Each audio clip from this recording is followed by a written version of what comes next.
The very first time that I learned to deal with my art frustrations by looking for ways to improve instead of just feeling bad about my art and wanting to quit was when I was doing my Slayer's doujinshi when I was around age 17.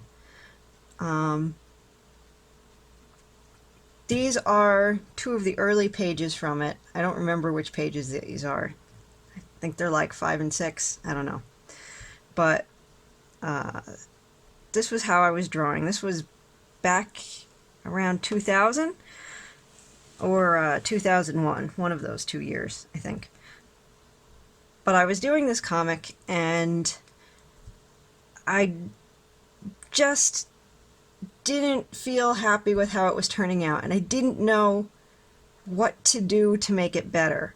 I was inking it and coloring it with actually Copic markers, which, as you can see, I wasn't particularly good with blending at the time, so the Copic markers may have been a big waste at the time for me. But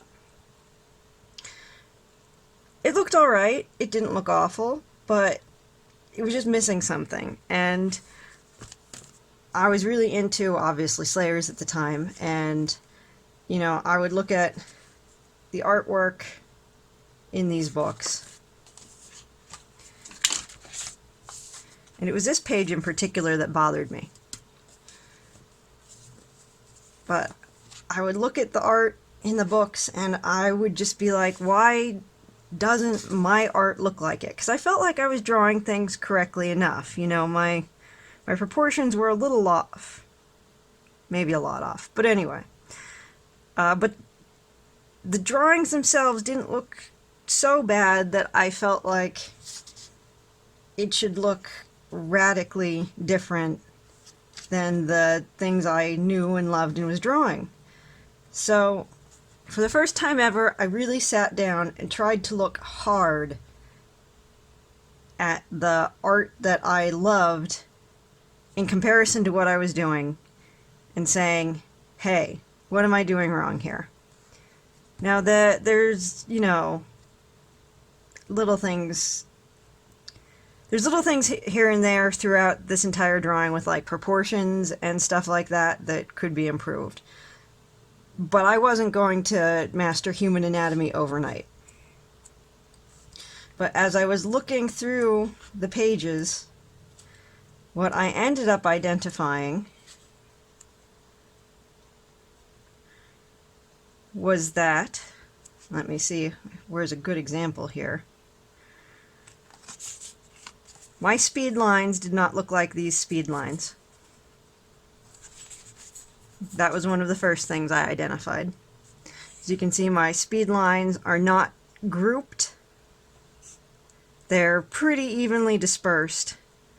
Whereas in this comic, if you look, they're in little groups. And they are not evenly dispersed. There's a lot of variety in them. You know, there is one, then there's a group of 3, then there's a group of 2, then there's a group of 1, and then there's, well, then there's 1, then there's a group of 2. So my speed lines were definitely lacking something, and they were too sparse. Not only did they not have any groupings to them, but they didn't have a lot of line width. And like, you know, the completely even and ungrouped speed lines here just look awful. They don't convey a sense of speed at all. It almost looks like I'm trying to shade something. And then the other thing that I felt I was lacking, I think you could see it, a good example of it here, was that I didn't realize it, but I was only really doing outlines. Like, this is almost animation style drawing here. You know, the folds are very harshly rendered in the capes. There's no sense of shading on the clothing. And yes, I was going to use a marker on it, but like when you look at these drawings here, I don't really shade well on the folds, so the whole drawing looked rather flat. Like, I have decent bit of shading there, but then the darks here aren't very dark. But if you look at Rezo here, he's got the outlines, but he's also got hatching. He's got hatching shading in the folds, and I think that really adds a sense of depth. And I really wanted to have that in my own drawings. I think this has a good example. Yeah, here we go. And you can see that there's a lot of hatching, and even though this is a completely still drawing, I think that a little bit of uneven hatching really gives a sense of depth and motion to this picture. So those were the two things I identified. Hatching within the shading, or where shading should go, and fixing my speed lines. So then I took my time and I redrew this page. And I won't say that this is the first time that I was really proud of my artwork, but it was a big change in my artwork. And there are mistakes that I made, but I was able to use the new things that I was learning to cover them up. Like, you know, this is ridiculously blatant, but his eyes don't look great there, and his eyes don't look great here. But since I incorporated the hatching and shading, I was literally able to shade over his eyes to cover that up. And, you know, it looks kind of like the anime thing where when someone's in a dark mood, the darkness goes over their eyes and they're, you know, shaded, and that makes it look a little more, you know, evil or intense or something like that. Neither of these characters are evil, but it doesn't look bad, even though it's completely lazy. And you can see I started grouping the speed lines, and, you know, I do a thick and a thin one, so there's a group of 2, there's a group of 2, there's a group of 2, there's 1, group of 4. So that immediately made my drawing start looking better. And if you do a side-by-side comparison, you know, I didn't use the exact same line work, but I did the same poses. You know, the second time you look at something, I was able to look at this because I was taking my time and trying to identify things that were wrong, and I felt like his face felt a little small there. So I made it larger on this one. You know, I wasn't mastering hands at this point, so I think he looks more like he's doing the kitty paw thing there instead of shielding his face, but the speed lines look a lot better. There's a lot more variation, and they're grouped very, very nicely. So I think that added some intensity.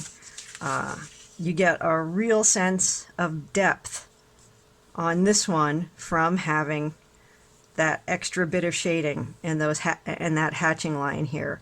And I didn't actually know what I was doing. I just kind of went nuts. Like, here I'm doing the cross hatching instead of just hatching, but I don't use cross hatching anywhere else on the page at all, so that's probably not a good thing. And even on this simple thing like this dragon foot at the bottom, these are the exact same lines. And on the boot here, you know, I redrew it. It's not traced over, but, you know, it's essentially the exact same drawing, and you can see that little bit of hatching really makes a big difference and adds a lot of depth, and I paid a little bit more attention to the shadows. And I don't even know, like, I look at this now and I say to myself, well, is this little bit of hatching in the right place, or should it have been down lower where the shadow is? But overall, the effect of it is good. I don't think it necessarily matters, because this is still better overall, even if it's not perfectly correct.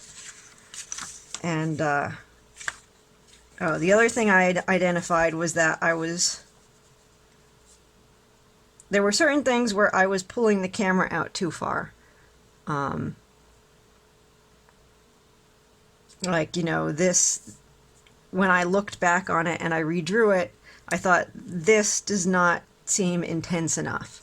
So for this one, I decided to get right in, this is Zelgadis and this is Milgacia. So I got right up in Milgacia's face, and you can see I screwed up the eye. You can see it's darker around where the eyebrow was, and I went over it like crazy. Because, yeah, I'd had problems drawing back then. I still have problems drawing now. But, you know, not as bad as I did back then. So I completely covered up the eye, and you can see I didn't know what I was doing with the hatching, so I didn't make it even across where the eye socket would have been and the shading would have ended naturally. It's all jagged. But still, that's learning. That's looking at this and saying it's not the intensity that I wanted and pulling the camera out. And you know, the speed lines here, there's a better sense of motion. I've got the speed lines grouped.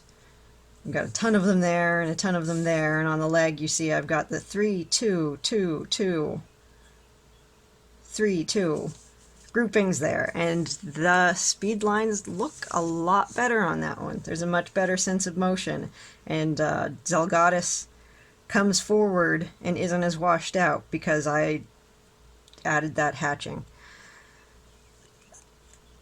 So,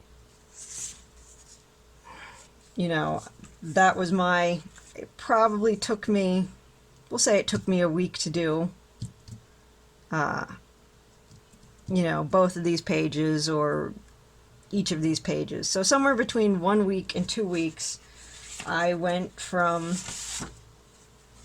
drawing like this to drawing like this. And it was that moment of frustration and not knowing what went wrong and carefully studying what I was trying to achieve and really looking at it and taking the time to figure it out until I could identify even little things. And the faces, I didn't change how I drew faces. I didn't change how I drew hair. Nothing great changed except for those 2 techniques that I identified. But I did it. And I made a big change from that moment of frustration and not liking my artwork. So that's what I'm hoping you guys can do. And I know it takes work, and learning to think that way or do that with your art takes time. But there you go. I certainly hope this helped. You guys have an awesome day. Presto, over and out.